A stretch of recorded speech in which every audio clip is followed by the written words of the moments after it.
Hello and welcome. I'm Alexander Hagberg here for Team XRAY. Today we're gonna show you and talk about the essential spare parts for the X4. If you purchase an X4, you may have the question, which spare parts should I keep with me in my pit bag? What spare parts are usually the ones that are necessary? What parts usually break on the car in case you have a crash, and so on. This is a very frequently asked question, which I'm gonna answer to you today. So let's put my car aside for now, and let's bring out the parts that I recommend that you'll keep with you. So let's start. We're gonna start with the lower suspension arms.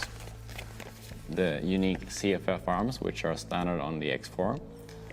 If you purchase the graphite kit, you have the medium arms in the kit. If you purchased an aluminum chassis kit, you have the hard arms in the kit. So these are different for each corner of the car, so you need to carry 4 of them with you, 1 for each corner, front left, front right, etc. And of course, depending on the chassis that you've chosen, you have either medium or hard arms. These can break in a hard crash. It's very rare actually that they break, but they're still a fundamental part of the car, so you definitely need to keep spares in case you break one. Suspension arms, very important. Let's move on to the upper arms. Just like the lower arms, the upper arms are made in the CFF unique material, which is unique for X-ray cars. And the upper arms are available in 2 types. So, for example, front left, rear right, and front right, rear left. So you should keep at least 2 of these with you in case of a big crash that they can break. I think the upper arms break more frequently than the lower arms, so I recommend keeping those as spares. They only exist in one hardness for now, the medium hardness, but who knows what will be available in the future. But in the time of making of this video, there was only one type of upper arm available. So upper arms. Composted hubs, or uprights as they're also called. These hubs, they tend to break if you slam the board sideways at high speeds, for example. They are identical for each 4 corners of the car. There's only one type of hub available, which makes it a lot easier to keep spares. You don't need to carry one for the front or one for the rear. They're all the same. So I recommend to keep a couple of these handy in case of a crash, especially because they're made out of the composted graphite material. It means that they're a bit more fragile than a normal plastic hub would be. But they were made out of graphite material because of increased performance. It led to quicker lap times. But sometimes they can be on the fragile side, so keep these as spares. They're fairly cheap, so not really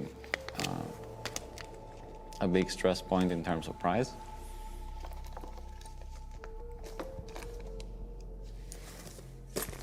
We're then gonna move on to the hub plates, front and rear. So the hub plates, they're made of aluminum. They're different front and rear. The rear ones are shorter, front ones are longer. These have been sort of a weak point on the car early on in the use from customers, especially people that run on tracks with boards as track markers. If you slam a board, they sometimes can rip and break, or they can withstand the crash, but they can bend slightly. So if you had a big crash, take these off the car, put them on the setup board and make sure that they're flat. You should check this every now and then because they sometimes bend. There's new V2 versions available, which I'm holding in my hands right now, that they've been reinforced, so they're a lot stronger and they will withstand crashes a lot better than the original parts. But if you purchase these as spare parts, you'll get the V2 versions because it's the same part number. I'm gonna put these aside for now.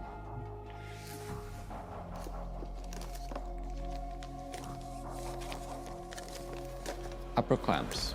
The upper clamps are sold in pairs of 2. They're the same front and rear, but you need a pair because they're different left and right. So the upper clamps have also been updated to a V2 version to be reinforced and to be stronger so that they can withstand crashes better than the original parts.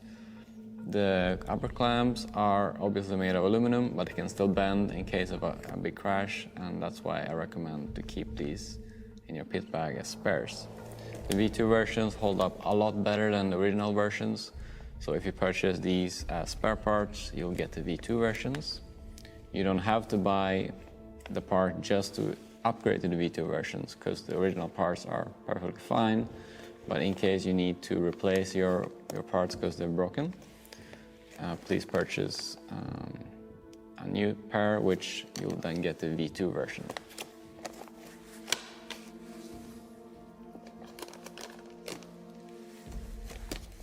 The lower bulkheads. The lower bulkheads on the car are the same front and rear, but they're different left and right. They're sold individually, so you can keep 2 of them as spares in case that you bend one.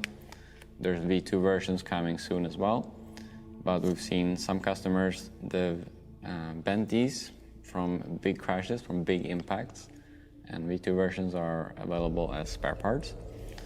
The original ones obviously are perfectly fine, but if you buy these spare parts, you'll get new reinforced versions soon. I'll put these here for now.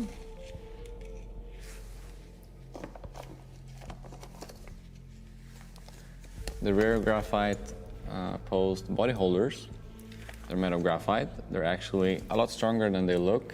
They withstand very hard crashes or traction rolls without breaking.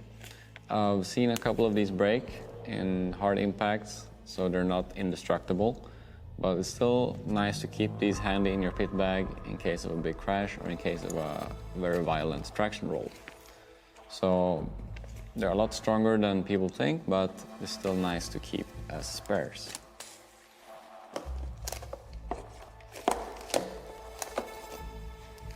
Chassis plates. Depending on the chassis that you've chosen, you can have the graphite one, solid aluminum, or aluminum flex. In terms of wear, the graphite chassis will not last forever, especially if you run on rough tracks with a lot of bumps, then the chassis will wear out. So even though it's not damaged from a crash or bent or such, it's still recommended to replace this quite often because of the wear. If you bent the chassis, which can happen with aluminum chassis, we recommend replacing them. It can of course happen in a big crash, just like on any touring car. So one chassis plate is always nice to keep as a spare.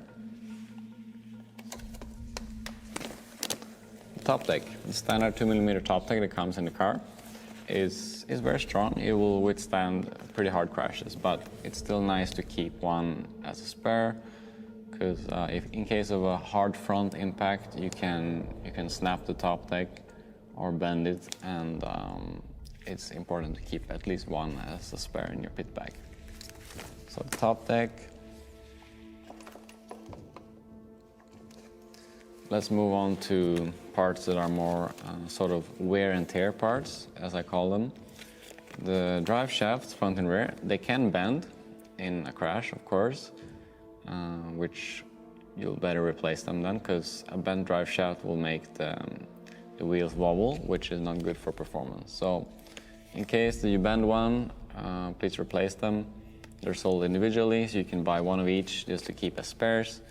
But especially for maintenance, for the long term, I recommend replacing these because they'll develop play, and too much play in the drivetrain is not good for performance.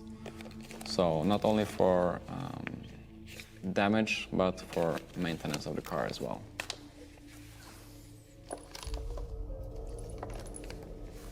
Diff out drives. The rear diff out drives especially are subject to wear, and it's important to replace them to make sure that you have a perfectly free diff action without any binding in the outdrive, because that will have a very negative effect on the handling. Either if you use the standard outdrives or the optional ball bearing ones, it's important to look out for wear inside of the outdrive cups, and always apply a bit of grease or oil between the drive shaft cap, the ball bearings, and the outdrive to maintain as long of a life as possible.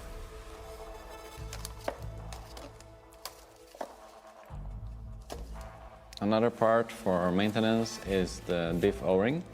If you use the Diff ORing, make sure that you replace this quite often because it actually swells when it's in contact with silicone oil. So if you don't replace this often enough, it will expand and be too big, so you cannot fit it on the diff case anymore. And that will lead to leaking problems with the diff. So ideally, replace this fairly often to avoid any leaking problems with your diff.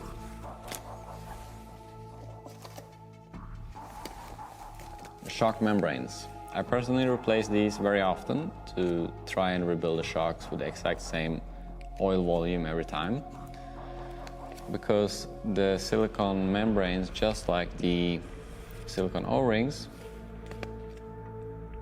they expand when they're in contact with oil. So over time they will expand, they will not fit as well into the shock body, and for that reason I recommend replacing them fairly often, if not every time.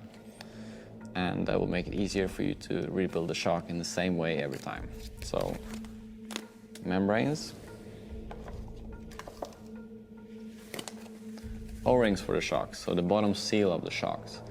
This should be replaced fairly often too, but obviously not as often as the membranes. But every 2 or 3 months I recommend switching the silicone O-rings in the shocks to make sure that you have a perfectly smooth shock action that is not binding up the shock shaft. So keep an eye out for the shock shaft moving freely through your O-rings. If it's sort of sticking and not feeling smooth, it's time to replace them. So I recommend using those as well for maintenance.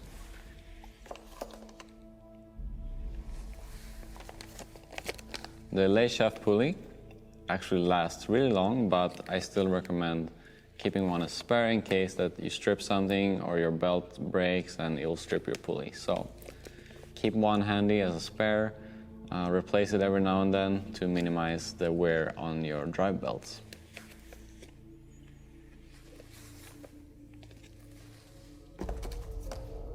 Speaking of drive belts, the belts are the same, front and rear on the car, because they're identical lengths. But you should definitely keep these handy as spares because they wear, and if you don't replace them in time, they can lose some teeth and it can cause a lot of wear on your drivetrain. So replace these fairly often. It's more important for modified classes than for stock classes, but definitely important to keep at least a couple of them as spares.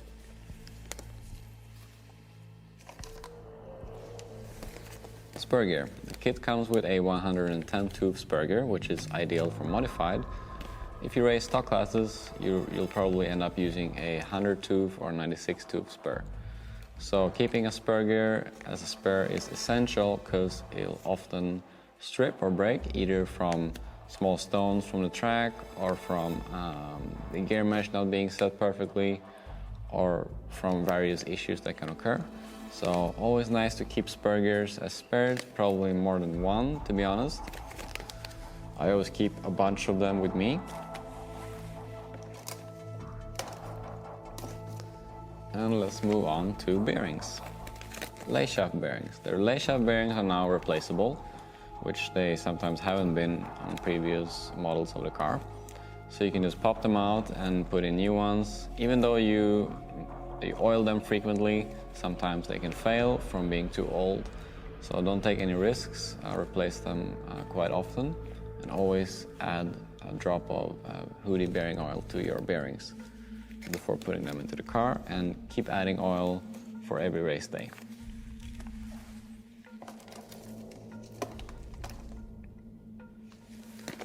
The wheel hub bearings are a new size on the X4 compared to the T4, but they still last pretty long if you maintain them well, if you keep adding bearing oil to them.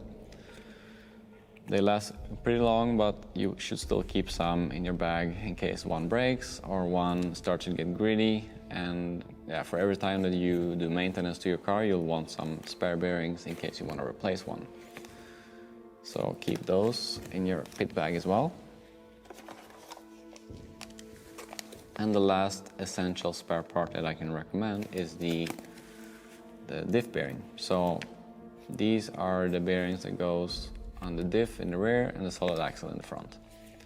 They last pretty long because they're big bearings, they're not very sensitive, but you should still keep these as spares and replace them when they get gritty to maintain the freest possible drivetrain. And I always add hoodie bearing oil to these for every race day, but still they need to be replaced every now and then. And yeah, those are all the essential spare parts that I recommend carrying for the X4. I hope that you found this video useful, and ask me if you have any questions at all.